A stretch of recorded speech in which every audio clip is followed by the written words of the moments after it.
section of the Pet CPR First Aid class. Today we will be discussing what you should find in your horse's first aid cabinet and how to recognize colic. We will also demonstrate how to give injections and oral medications and take your horse's vitals. Then we will teach you how to bandage a lower leg laceration and lavage a puncture wound. Alright, so when you bend the elbow back, which you can see better on her, you see her little elbow bend? Right there, where her elbow bends, is going to be where her little heart is. Okay? Large breed dogs, if you do have to carry them for some reason, if they injure themselves, you're going to carry them almost the same way you restrain them. One underneath the chest area. In this situation, you don't want to go up around right up around the jugular area, but right under the chest and then under the butt. Alright, here you see our laceration on the leg. And what we're going to do first is we're going to start by cleaning this on the exterior with a little betadine and water on a gauze pad. Clean up any dead tissue and pick off any scabbing. We want to keep nice fresh tissue.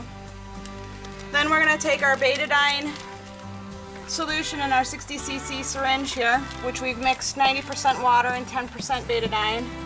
And we're going to flush the inside of this wound out. I'd like to start off by discussing what you should find in any well-stocked tack room. There are many things that can come in handy for equine first aid, and these products here top my list.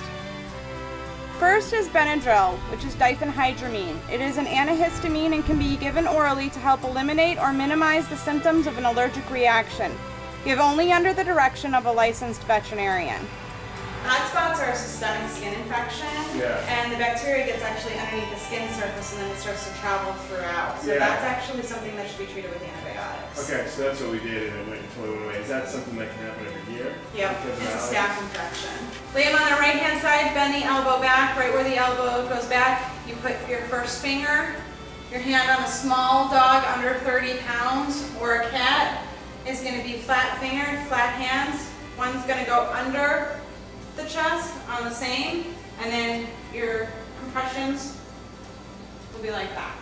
As you've been doing it for 20 years, you still, every time you cut a nail, you're like, okay. Yeah, there's always that little bad person or anything. Yeah.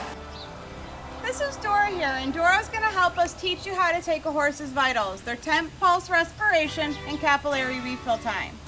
So we're going to start out by taking Dora's temperature.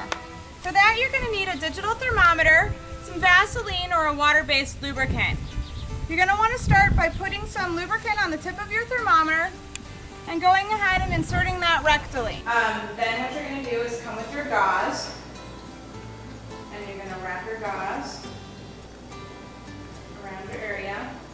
And you're going to always want to start at the base of your foot and then work your way up so that you're moving the blood out and not down towards the foot.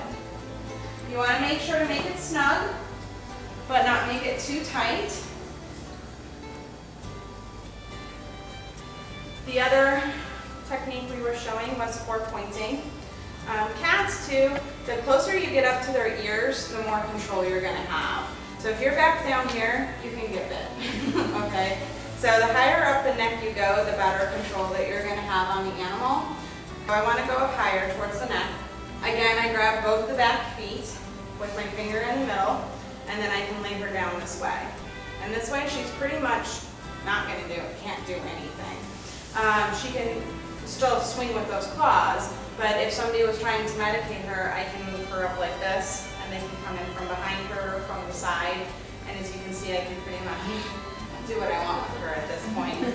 You're being so good.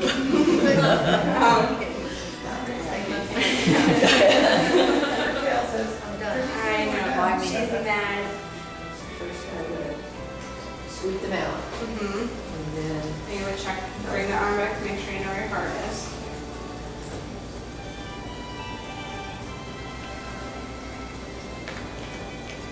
So until next time, happy trails. Come on, Lola.